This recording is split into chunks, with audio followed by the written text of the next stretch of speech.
And there was a gentleman in the sauna with me, and he was like, it's important for me to be able to be completely honest with my partner. I need to be super honest with my partner. Meaning like if I feel a certain way about a thing, I can say it and not feel judged. And it was interesting because I remember when he said that, I was like, oh my God, like I need the opposite. And what do I mean when I say that?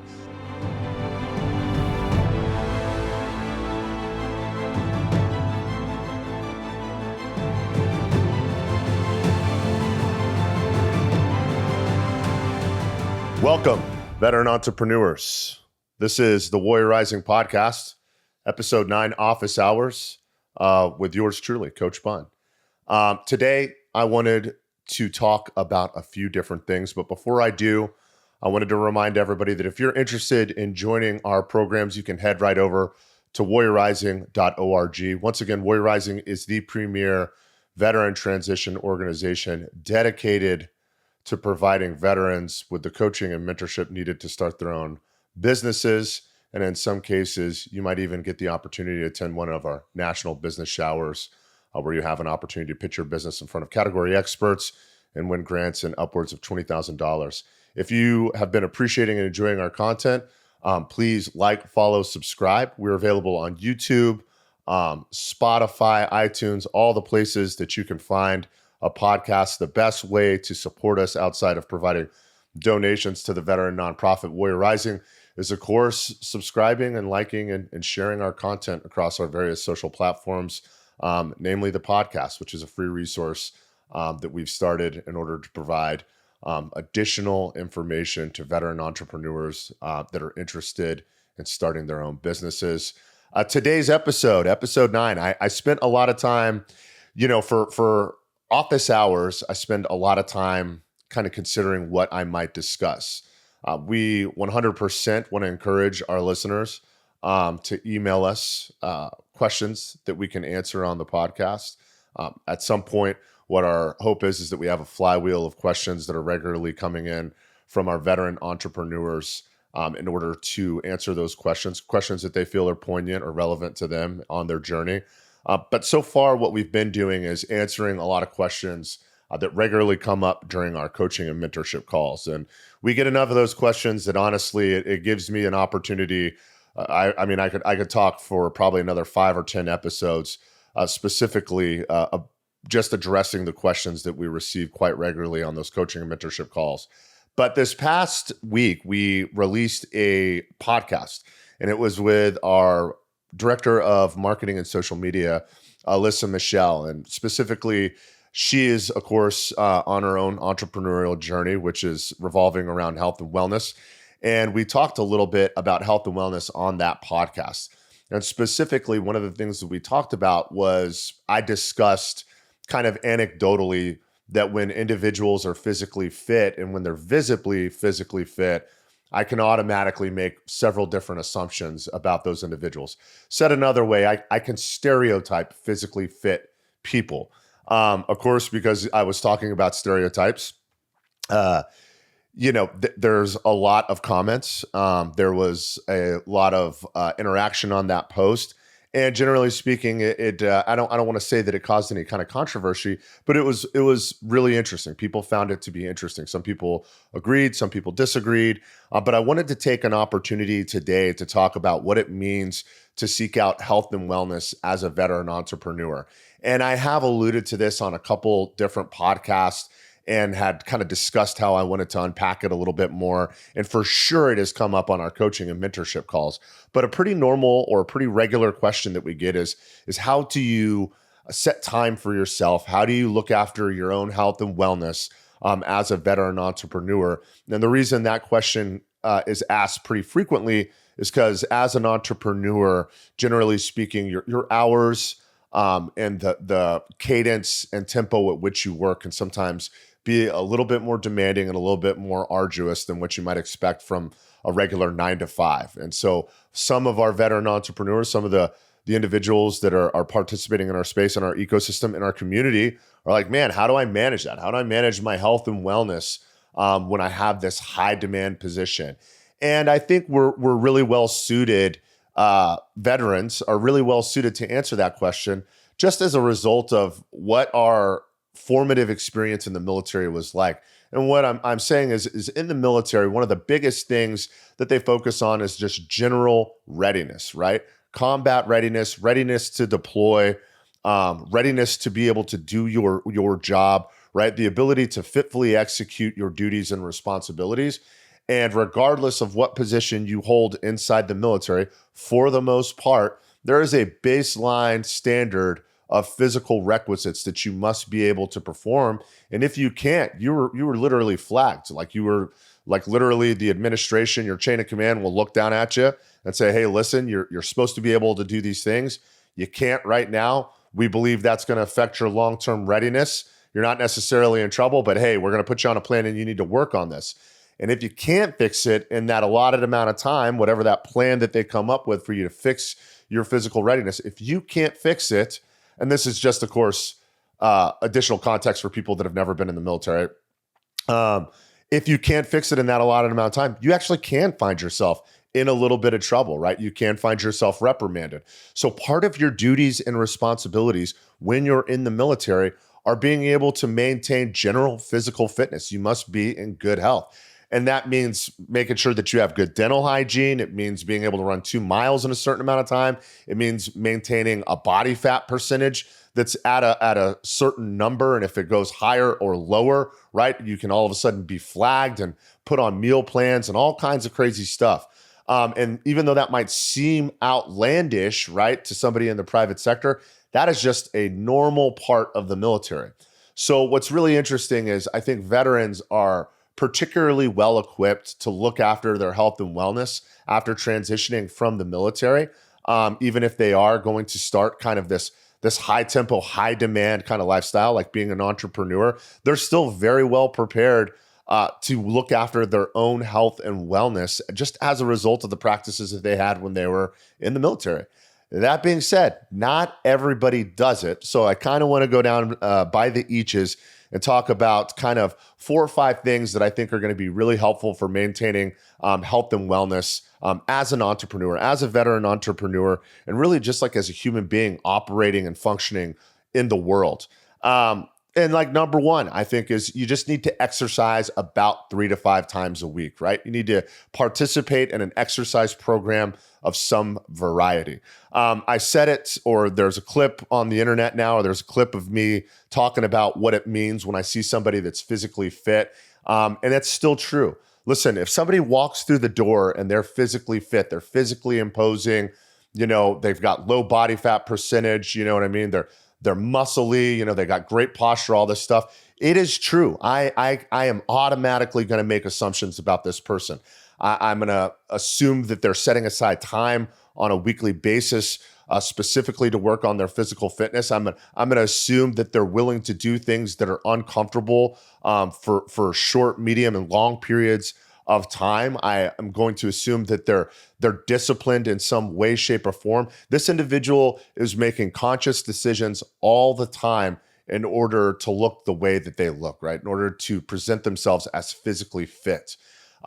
Now, what's the converse to that, right? Does that mean like, hey, if I'm morbidly obese, right? Whether I'm morbidly obese because I had some, terrible catastrophic injury that took place later on that's left me somewhat physically disabled or less than able-bodied. Do I have just very, very poor genetics? And if I don't like ruthlessly maintain an extremely healthy diet, I tend to gain weight. Whatever the case may be, the fact of the matter is that if you walk through the door and you are obese, the same way that people make assumptions about an individual that walks through the door that's physically fit, people may or may not be making the same kind of assumptions about somebody who walks through the door who's overweight. Now, does that mean that if you're an overweight individual, you're going to be able to go off into the world, you're never going to be able to sell anything, have your own business, or anything else like that? I don't think that's the case at all, right? I think we live in a world where people lead with empathy for the most part. And I think people are very, very understanding of people's physical conditions, how they present themselves physically, all this kind of great stuff. I think we live in a really tolerant time in history, right? Even though it might not always seem that way.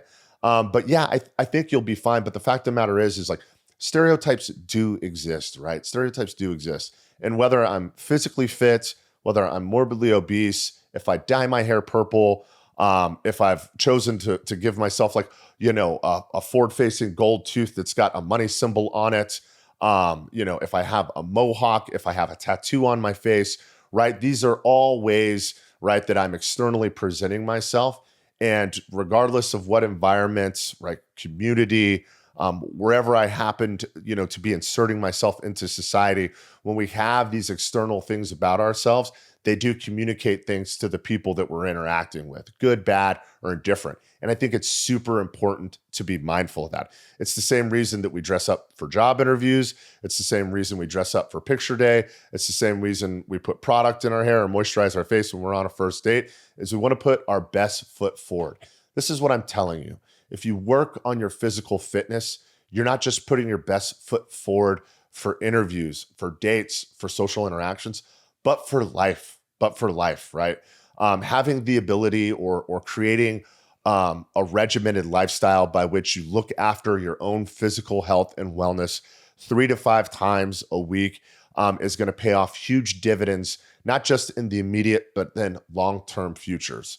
And the fact of the matter is, if you do not secure your own oxygen mask, you will not be able to do the same for others. I've owned a gym for the past 8 years. And during that time, I've had the opportunity to interact with a ton of different individuals who have come through the doors, who have a lot of different fitness goals.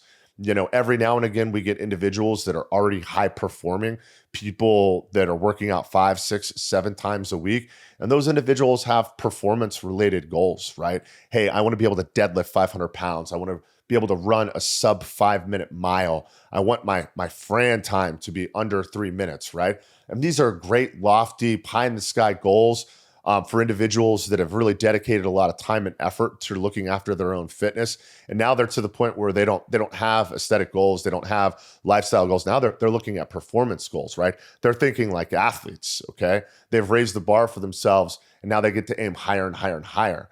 But for the average citizen, the average person that walks through my door, the majority of the time, they just want to gain muscle and lose fat. That is the most common thing. And when somebody usually tells me that they're like, hey, I want to gain a little bit more muscle, I want to lose a little bit more fat, usually what they're telling me is that they want to look better naked. They don't like the way they look, right? And I really want you to think about that. What a deeply personal thing to look in the mirror and not like what you see, right? And not like what you see. I think that's such a brutal thing for a person to deal with, right? But I also think it can be this really sobering thing. You look in the mirror, you see something, you don't like it, but you have the ability to affect positive change in most cases.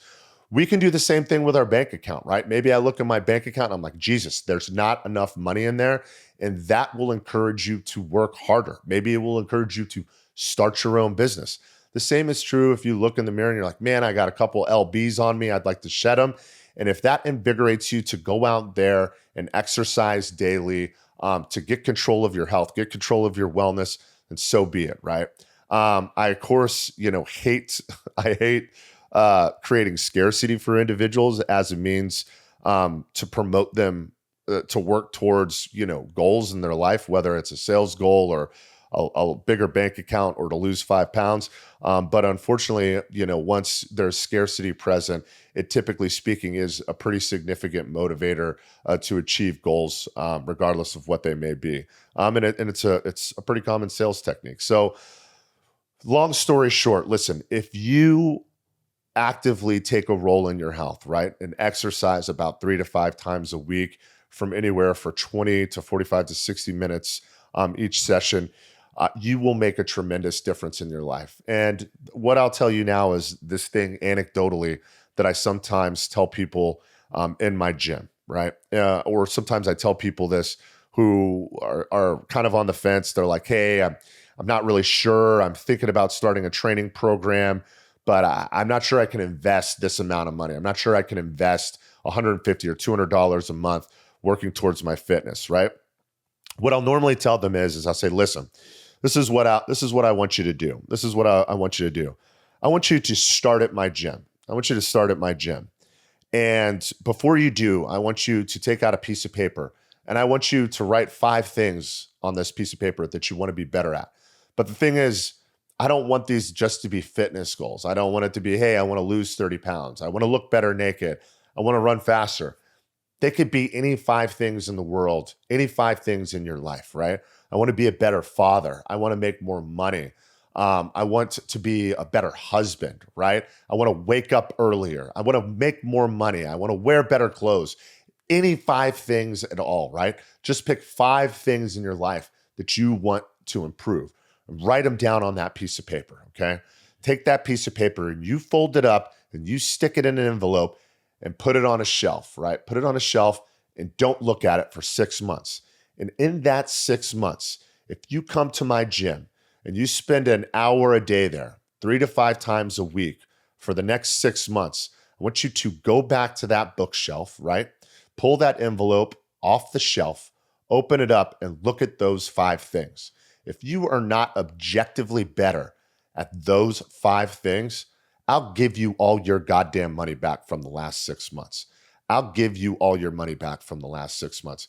Because the fact of the matter is if you make time in your life 3 to 5 times a week where you're going to set an hour aside to just work on yourself, to ensure that you are both mentally and physically fit, I am here to tell you every single goddamn aspect of your life will improve incrementally. Hard stop. Hard stop. Everything gets better when you're physically fit, period. It's a dirty secret, right? And physically fit people are walking around, carrying around like it's a big badge of honor. And meanwhile, it's like there's this like weird dichotomy where we're looking down at people that are less physically fit. I got news for you. I own a gym. People that are not physically fit are my target demographic. They're the people I want to help more than anybody else in the world. I can't do shit for somebody that's already physically fit, but I can make a world of difference for somebody, right, that gets out of breath when they try and jog a quarter of a mile. So first and foremost, as a veteran entrepreneur, I cannot stress it enough. You need to work on your physical fitness 3 to 5 times a week. There's nothing that's more imposing than being able to walk into a room. You look sharp, you're physically fit, you can command the room, you speak well, right? Everybody is going to enjoy being around you more. You're going to enjoy being in social situations more. You're going to enjoy your life more. And like I said, you could pick any 5 things in your life that you want to improve upon. And if you spend 6 months dedicated to working on your physical fitness, those 5 things will improve incrementally. Hard stop, guaranteed. You can start at my gym if you want to. But wherever you happen to be in the United States, it doesn't matter if you go to a CrossFit gym, boxing gym, jiu-jitsu, run club, whatever the case may be, you need to stop what you're doing and set aside that time to ensure you're working on your physical health, right? And in terms of investment, right, people will frequently, the most common objection that I hear when people want to join a gym, specifically CrossFit gym, is, oh man, like, $200 a month is too much for me. Listen, if you take somebody that's on their deathbed, right, who is dying of metabolic or chronic disease, right? Essentially, they're dying because they haven't, taken a role in actively ensuring that their physical health is straightened out, and ask them how much money they would give to just have another day, to just have another month walking around healthily on this planet, there would be no limit. They would give you every single dime in their bank account. And then they would spend the rest of their waking life working 10 hours a day just so that they could have a few just to walk around, breathe sweet, sweet oxygen, feel the sunshine on their skin and be alive and healthy just for another couple days, another couple weeks, or another couple months. There is no goddamn amount that they wouldn't spend. No goddamn amount that they wouldn't spend. So to sit back and say that like, hey, listen, I wouldn't invest like a third or half of whatever my car payment is to work on my physical health is insane, right? Talk to anybody on their deathbed and they will tell you that they would pay anything to have more time on God's green earth. So first and foremost, work on your physical health. Work on it often, 3 to 5 times a week. As a veteran, if you're looking for a resource by which to help your physical health or a resource by which to help you start working on your mental and physical health, There's a ton of great organizations out there that are dedicated specifically to that venture. The one that I like the most is Team RWB. It's a flagship veteran nonprofit in the United States dedicated to the health and wellness of not just transitioning, but transitioned veterans, and then also, of course, helps create strong bonds in communities, which is another really important aspect of general health and wellness. It's something that we're going to talk about here in a little bit. So, if you're like, hey, I don't know where to start, I can't afford a CrossFit gym, I need to have somebody that's going to hold me accountable, whatever the case may be, hit up Team RWB, sign up for their application, and check them out. They have chapters all over the United States, chapter leads that are actively involved in finding all kinds of fun activities, whether it's a Spartan race, run club, or just hanging out for game night or something like that. Taking an active role in developing health and wellness in local communities is what Team RWB does, and it's a great resource if you're trying to figure out where to start. Number two, I think you need to have a mindfulness practice. So when I talk mindfulness, like what exactly am I talking about, right? Generally speaking, I think when people hear somebody talking about mindfulness, honestly, if somebody's talking to me about mindfulness or manifesting, I just assume they're getting ready to sell me some shit, or they're getting ready to ask me like what my zodiac sign is, like neither of which I'm probably going to be interested in, neither of which is a good way to segue into asking me to buy some shit, or to tell me about what how I'm predetermined to act a certain way because I was born at a specific date and time. Just real quick, and I don't want to get too tangential here real fast, but is anybody tracking that like astrology, right? Like is somebody's like, oh man, that's so like technically I'm an Aries, right? Somebody's like, and I'll say something and, people will ask me when I was born and they're like, oh, you're an Aries. I'm like, yes, I am an Aries. I'm on the cusp, but XYZ, and they're like, oh man, yeah, you're such an Aries. Listen, to make a determination or to say that I'm going to act a certain kind of way, I'm going to have specific character traits, and that like I'm essentially predisposed to be a certain kind of way just as a result of being born at a specific time and place, like in the year, right? Like I was like, hey, I was born in Tampa, Florida, Tuesday at 11:30 p.m., right, on April 19th, whatever. And now like, I'm going to have caustic relationships and get angry easily or something like that. I don't know. There's just something about it. It sounds sort of like racism. It sounds sort of like space racism. You know what I mean? Anyways, that's just, me speaking anecdotally. All that to say, right, as we think about mindfulness, right, getting real tangential here. We're off track. Let's focus. When we think about mindfulness, right, it's probably, we're probably thinking about a yogi trying to tell us about astrology or manifesting. But I think when we're overthinking the process of mindfulness,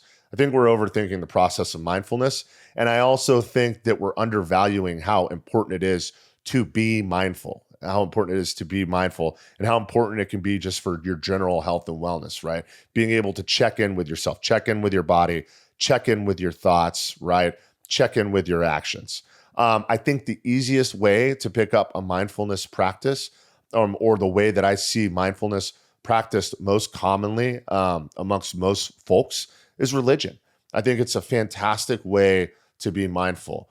If we look at all the major religions, right? Catholicism, Christianity in general, Hinduism, Buddhism, Islam, all these different great religions that have vast followings throughout the entirety of the world, almost all of them, or all of them without exception, have a mindfulness practice of some variety.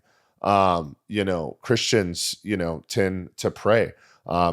Prayer for Christians can be almost at any time, right? It's not necessarily regimented. You for sure are going to have opportunities to do so on the Sabbath, on Sundays when you go to church, right? This is an opportunity for you to set aside time and space to go develop a relationship with God. And in doing so, right, have an opportunity to think about ways by which you can live more morally, more ethically, right? Oftentimes in those sermons, they're talking about how to be a better citizen, a better father, right? A better partner, a better parent, right? What that means, how it applies to the scripture, right? This is an excellent way to take kind of mental stock, right? Spiritual stock of the things that are happening and taking place in your life, right? And then being able to organize them against this like system, right? These rules, these tenets, these things that hopefully that if you adhere to can make you better. Islam is another great example, much more regimented in terms of how they pay attention to mindfulness. Devout Muslims will pray 5 times a day. I love that. I love the idea of stopping what you're doing in the middle of the day, no matter what's going on. Facing east, right? And then praying, right? Taking an opportunity to pray. And regardless if, potentially you're a Christian, you're like, oh man, what's this scary Muslim praying about? Dude, the same thing you're praying about. They're like, damn, am I spending enough time with my kids? Did I snap at my wife a little bit too much, right? This is an opportunity to stop, pause, and think about the ways that you can be a better human just out here in life, right? And I think, deliberate prayer is a great way to be mindful. And I think religions that integrate regular prayer as part of their practice, it's a fantastic way. It's a fantastic way to be mindful. Yoga is like, I tell people all the time, people are like, hey, have you thought about taking a yoga class? And I always tell them, like, I'm not into religion. They're like, yoga's not a religion. I'm like, word, yoga's not a religion? Because last time I checked, everybody puts on special outfits. They all congregate together in some quiet room a couple times a week, right? There's like a regimented like list of things that you do. And then at the end, some lady or some guy presumably is going to chant in Sanskrit. And then potentially I'm going to chant something back on them. And then like we're all going to walk out of there and feel better about our day. That sounds a lot like church to me. Sounds a lot like religion to me. She's got the bowl out, singing to me, rubbing oils and shit all over the place. Look, it's a real blast. It's just not for me, right? But yoga, right? Hey, whether you think it's religion, whether you think it's a physical practice, whether you think it's a deep spiritual way to become in tune with yourself and your body, look, this is what I'm telling you. It's another great opportunity to be mindful. Stoicism is another great practice. Stoicism, of course, is kind of a way of thinking that was, developed by, both the Greeks and the Romans back in the day, where they're able to take a pragmatic look at your life and understand, your consciousness as it relates to your ability to just walk around as a conscious human that, has a terminal date attached to its lifespan, and then how we might deal with some of the things that we encounter as conscious humans, whether it be stress, the idea of imminent death, conflict amongst peers, relatives, family members, the world at large, all this kind of great stuff. It takes a pragmatic approach to how you might be able to handle those things on a day-to-day basis with a little bit more grace and a little bit more candor. All these things that I just talked about, Islam, Christianity, yoga, even normal exercise are all examples of a mindfulness practice. For yours truly, like what do I do for a mindfulness practice? I'm not currently a practicing Christian or Muslim or yogi or anything like this. I do participate in sauna and cold plunge a couple times a week. Generally speaking, I do like it when we have there's a lead inside our saunas and cold plunge, right? A person who essentially is kind of guiding the class. And sometimes they'll ask questions that are kind of challenging us. What are you grateful for? Where have you experienced friction in this past week? What's something from your life that you recently let go that you're they'll ask us these challenging questions that make us think. They'll also give us opportunities to ground ourselves in our breath because, by the way, it's like 220 degrees in there and it's extremely uncomfortable, right? I get the same opportunity when I'm jumping into an ice bath that's like 55 degrees, right? So sauna cold plunge for me is an opportunity 2 to 3 times a week, 3 to 4 times a week, where I get a chance to practice mindfulness. I do the same thing when I'm working out. Sometimes I work out with or without music, but I will tell you, like having an opportunity to work out, particularly when workouts are difficult and require focus and concentration, I have no choice but to be 100% present when I'm working out hard, right? I'm not going to be able to stop and do an algebra problem or check my phone or solve a Rubik's Cube or some bullshit. If I'm doing 100 burpees for time, I am doing 100 burpees for time. That shit is enveloping my entire consciousness for that moment. And it's a great opportunity for me to just be present with my breath, my body, my problems, right? And then, whether it takes me 5 minutes or 7 minutes or, 50 or 70 minutes, hard physical activity gives you this opportunity to just be present in your body, be present in your breath, and just forget about everything else that's going on around you, and just focus on the present, right? I think that's a great thing.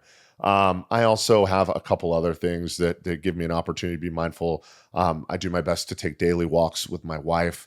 I make lists, which seems relatively innocuous, but 100% is both a mindfulness and organizational practice, and is extremely helpful. If you don't have a means by which you're keeping track of your tasks, by which you're making sure that you're attaching, specified levels of importance for each of those tasks, so that you know that you're taking care of the stuff that matters first, and the things that don't need immediate attention you can get to later. If you're not doing that as a entrepreneur, as somebody that's got a high tempo career or very demanding lifestyle, I'm going to tell you right now, you're screwing up. You're missing out. You need to do so immediately.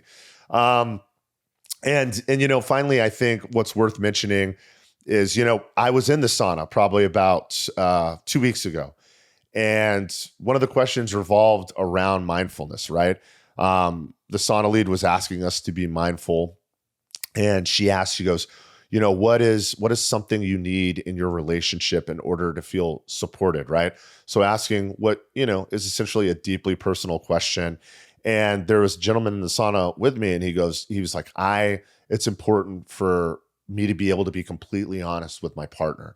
I need to be super honest with my partner. Meaning like if I feel a certain way about a thing, I can say it and not feel judged. And it was interesting because I remember when he said that, I was like, oh my God, like I need the opposite. And what do I mean when I say that?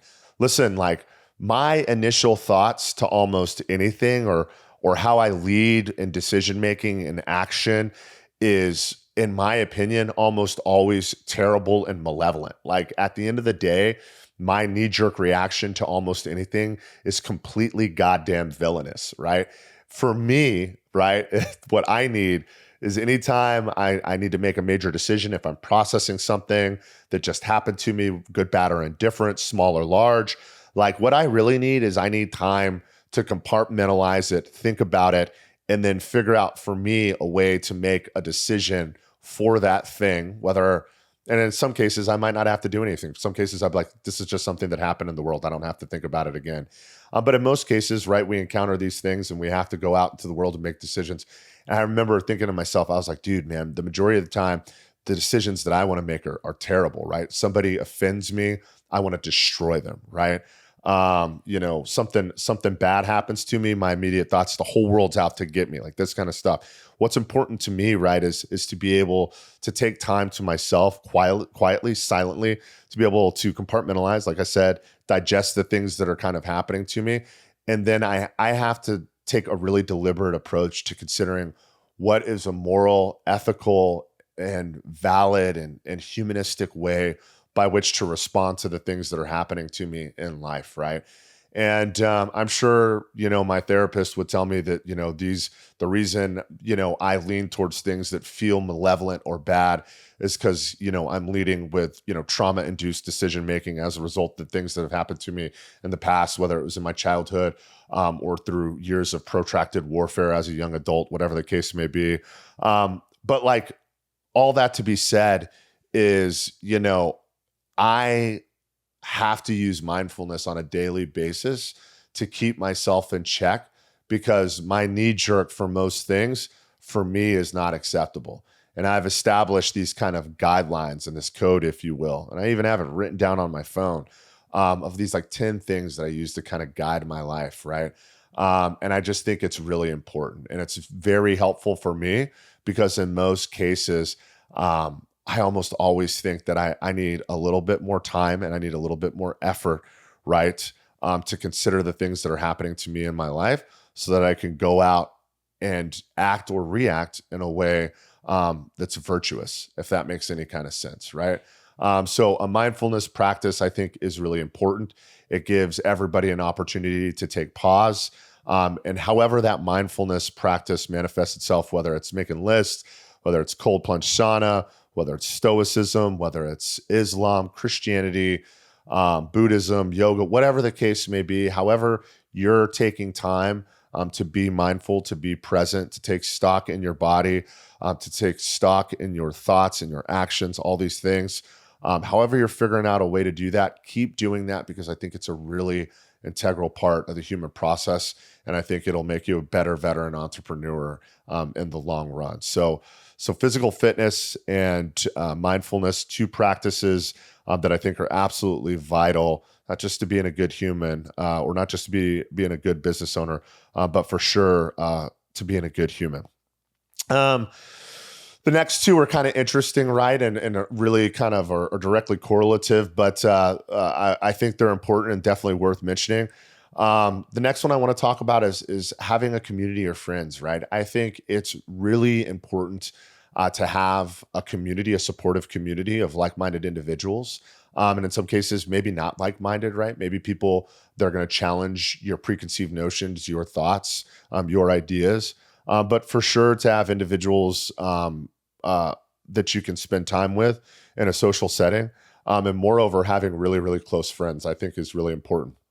Something that I think is a bit of an epidemic these days is I think a lot of young people, specifically young men, don't have good friends and don't have a community, right?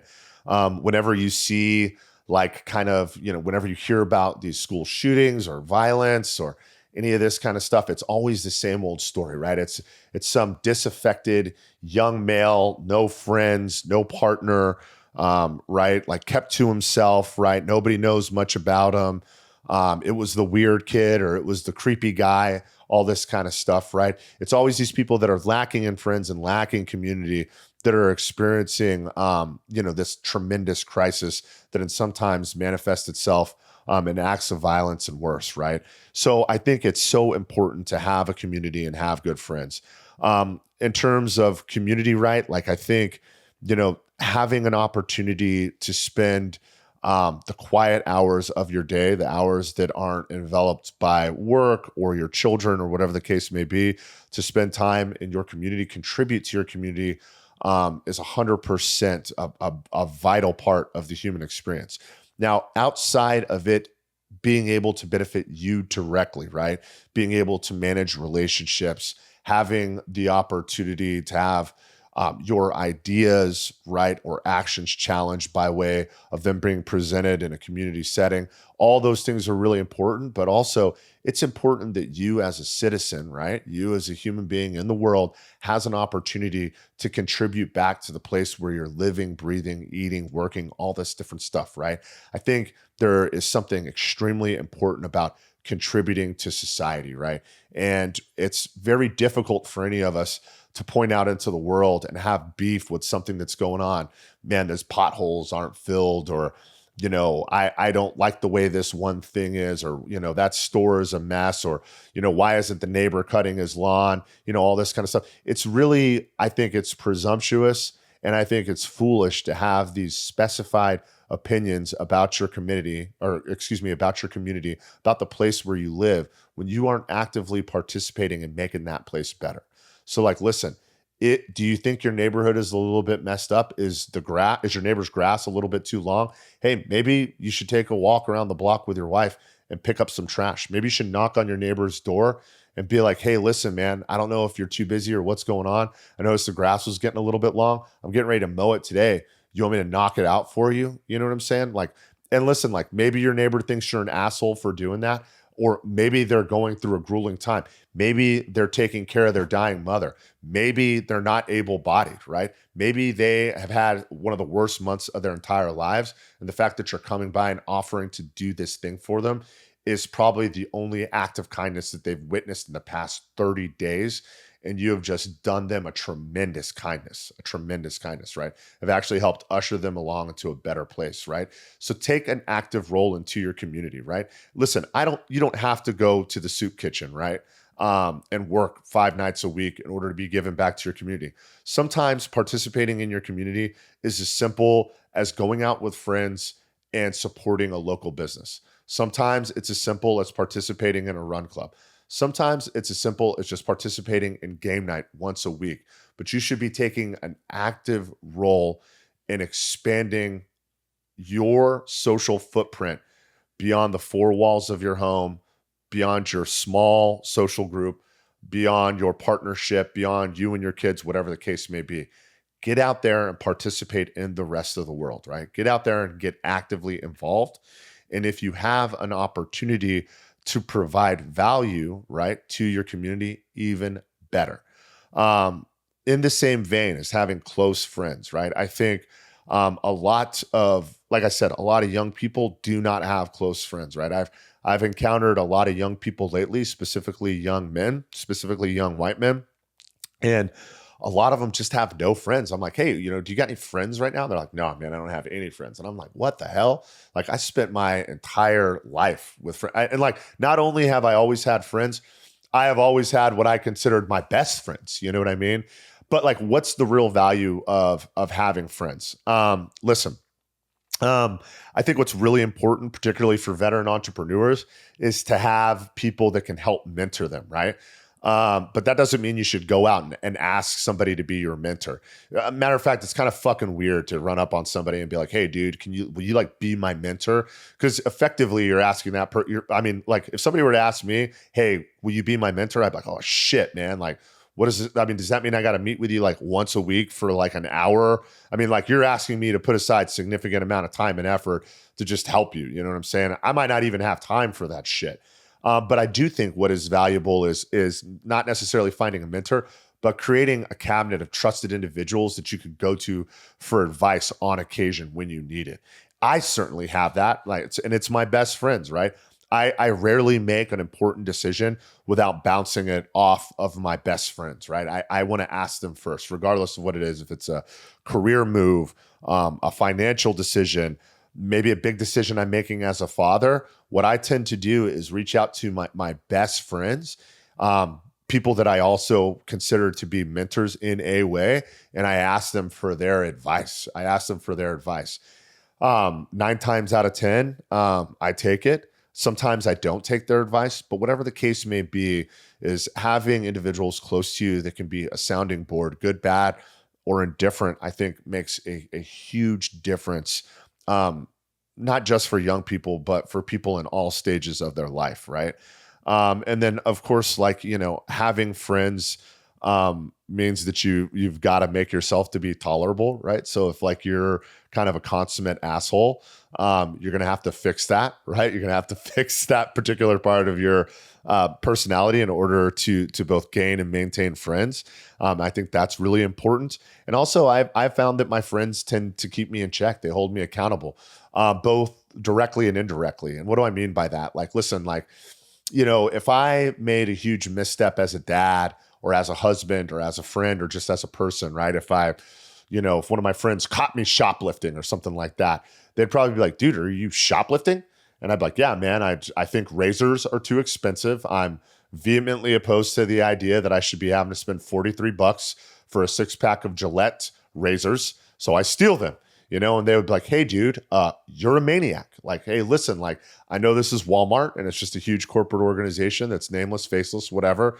But like, you stealing from Walmart is at some point going to impact individuals, right? Also, if you were to be arrested for shoplifting, it would impact you, your son, your wife. It would be horrific for you, right? Like, Ben, you can't shoplift. Now, for legal reasons, I need to make it very clear, I don't shoplift. I was just using that as an example, right? An anecdotal make-believe example. I don't fucking shoplift, right? But I think it's important to note, though, that like, if you were to do something crazy like that, good friends will keep you in check, right? They'll stop you dead in your tracks and be like, hey, listen, man, I love you. I'm your friend. I care about you. I want to be a part of your life. And I think this thing that you're doing is a little bit wacky. And I think you do, in fact, need to check yourself before you do wreck yourself. Anywho, so yeah, I think having good friends, strong social connections, right? Whether it be in your community or with some individual friends, is an absolutely integral part of the human experience. Not only will it challenge you and help you grow as an individual, but it's also an opportunity to kind of keep yourself in check, right? And gives you an opportunity to have deeper and more meaningful experiences throughout the entirety of your life. And, you hear that old saying, if you want to go fast, go long, but if you want to go fast, travel alone. If you want to travel far, take a friend. And I really do believe that. And I think, and I've spent time, going all around the world. I've traveled and had these like wonderful experiences by myself. But I have found that anytime I'm able to share those experiences with people, whether it's friends, family members, my spouse, my child, this kind of stuff, it's always so much better to be able to share those experiences with somebody. And I can tell you, life is better when you get to share it with somebody, which is a great segue into my kind of final talking point for what is a great way to help manage both health and wellness as a veteran entrepreneur, as an entrepreneur, just as a human, is finding a good partner. And this one's kind of weird, right? It's like I think there's a lot of reasons why I think moving forward, being in lasting relationships is going to be an extremely valuable thing to future generations, right?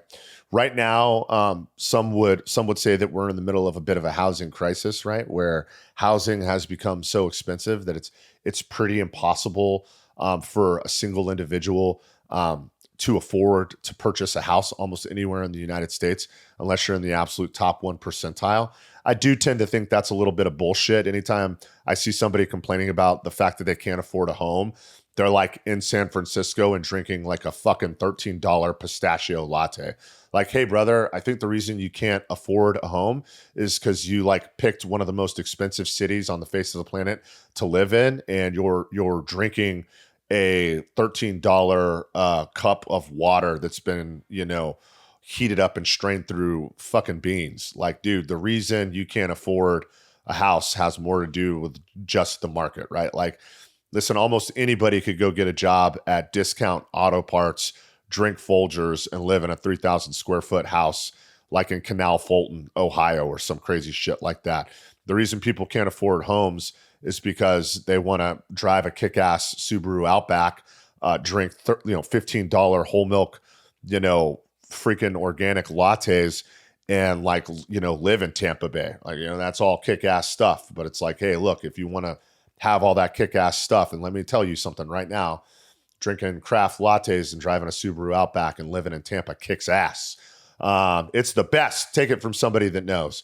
But that, that's not for everybody. You know what I'm saying? And like, listen, if you're finding yourself in a spot where you're financially challenged, it's like, dude, maybe you need to pull up stakes and move somewhere that's rural. I'm here to tell you, you'll have a fine time. You know what I mean? You will not have issues, owning a home. But if you want to live in a big ass expensive city, dude, you're going to live in a 600 square foot apartment.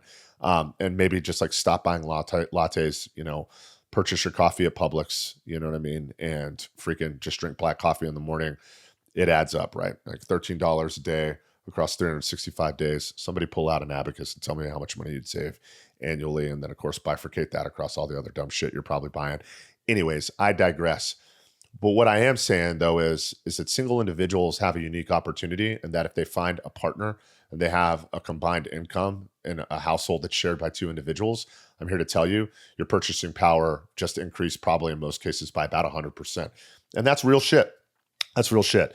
And no joke, if it wasn't for my wife and her income, I would not be able to afford the big kick-ass 3,000 square foot, 2-story corner house that I live in right now, right? Also, shouts out to the United States Army for the VA homeowners loan, and shouts out for that 100% disability. I did not have to pay property taxes in the fine state of Florida. Otherwise, mortgage, insurance, property taxes, and everything else would make this house absolutely untenable. But here we are living the American dream, and thanks in part to Uncle Sam. But hey, I raised my right hand, asked for a square deal. Homeboy gave it to me. So I think what you're going to see is a revitalization in individuals getting married and staying married because it's going to be financially beneficial. And it's funny. People will probably hear that. People will be like, hear that people are going to get married and stay married as a result of greater financial health. And I bet you your knee jerk to that is, brother. People are going to stay married because it's financially beneficial. What about staying married because of being in love? It's like, you know what, man, grow up, Peter Pan. Like falling in love with somebody, is just a part of the equation. Long-term partnership, marriages, real partnership, staying together with somebody for decades, right? Staying together with somebody for your entire adult life has more to do with just falling in love. It has to do with actual real partnership. And as a matter of fact, it probably feels like partnership as if you would experience it in a business more so than it does in the romantic relationships that we've seen made popular in books and television, right? In reality, partnership is about push-pull, right? It's about, coming to agreement, making sacrifices, understanding and intuiting what that other person needs and wants in order to avoid conflict and to ensure that both individuals can maintain not always happiness, but in some cases, just consistency and stability, right? Listen, the best financial decision you'll ever make in your entire life is marrying the right person. If you marry the wrong person and it ends in a divorce, particularly a litigious or contentious divorce, or a separation, particularly if kids are involved, it is costly for all parties and everybody walks away net negative. Nobody wins. I don't care where you're to. I'm sure there's some angry ass divorced dad out there who's got like a tattoo of two wolves on his arm and just recently picked up, his blue belt in jujitsu, and he's out there just like working his shit out. And he's like, the woman always gets over. I'm here to tell you that's not always the case. But what I am here to tell you is that nobody wins when divorce happens, right? Hey, are you potentially getting yourself out of a toxic situation? Yeah, potentially, right? But at the end of the day, I think if we had two scenarios, hey, which would you prefer? Would you rather be in a relationship that's gonna be filled initially with tons of love, passion, great sex, all this stuff? It's gonna last 5 to 7 years and then it's gonna end catastrophically? Or would you rather have kind of the same thing, only it's a little bit of a slower burn and you take a more deliberate approach to it and you have a relationship that lasts 40 to 50 years and you're not forced to die alone? You get to have these kids, watch them go off and be successful. And as a result of combined earnings inside that household, you have more financial freedom, ability to take vacations, right? The ability to take hits, losses. If I lose my job, the spouse can pick up the slack and vice versa. Fucking newsflash, dude. Everybody picks option two. Everybody picks option two. The ability to find a good partner, somebody that will help you through life, not just through love and marriage and bearing children, all things that are extremely important part of the human experience, in my personal opinion, right? But if you also can find somebody that can help you with all the other minutia, right? These financial things, somebody that you can bounce decisions off of about, personal and professional affairs, and somebody that balances you out extremely well, there is nothing more powerful than a supportive partner and spouse. It is an absolute game changer. And when you find it and when you have it and when you're able to utilize it to your advantage, it becomes an extremely powerful thing. And honestly, I think we're getting ready to see a renaissance in lasting marriages throughout the United States, specifically as a result of some of the economic conditions, right? And some of the things that are present in the housing market.